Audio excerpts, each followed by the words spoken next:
Now, the other thing that I find with, particularly with a lot of adult ADHDers, is because we're quite emotional, and more often than not, we tend to get very enthusiastic about things.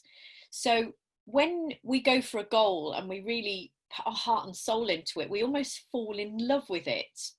So that when the outcome isn't as we thought, or there are blips, or the outcome from that goal isn't quite what we imagined, what we fell in love with in the beginning, we get really, really hurt. And that's what we're afraid of. It's almost like, because we love so greatly, we love our goals, and we put so much heart and soul and passion into it, and we really believe that this time this is going to be it, and this is going to work, and this business idea is going to work. So if that doesn't happen, we tend to get our hearts broken a little, if you know what I mean. We tend to take it more badly. We tend to have more of an emotional hurt response and a rejection response inside, because we've become very, very attached to the outcome of that goal, or what we imagined it was going to be. So what I think we need to do is try and kind of keep mindful with these goals. Expect a good outcome, but just enjoy the journey. So expect a good outcome, but don't get too attached to it. Because otherwise, what might happen is we might get our hearts broken, as I've had my hearts broken. And I'm not talking about with people and love, but because I've fallen in love with a concept or an idea or a business idea, or this has happened, or I wanted this particular house and it fell through, and you completely invested, as Tank has just said. I think a big issue is that others don't understand how invested we are and how emotional it is. And Britt's just mentioned about being emotional. And I think we have more of an emotional attachment than neurotypical people to our goals, which is why it bloody hurts so much when we perceive ourselves as failing.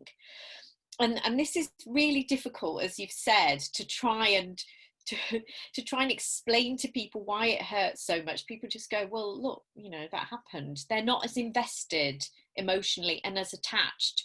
So if before we go for something, or we're avoiding going for something because we're scared of getting hurt, we're scared of becoming too attached, and it is a little bit akin to kind of falling in love and protecting your heart. It's like, well, I don't want to go into another relationship because, I might fail, I might get heartbroken. I don't want to go into another business venture. I don't want to try this. I don't want to go back to uni in case I fail like I did at school and I get my heart broken, because I really, really, really want this.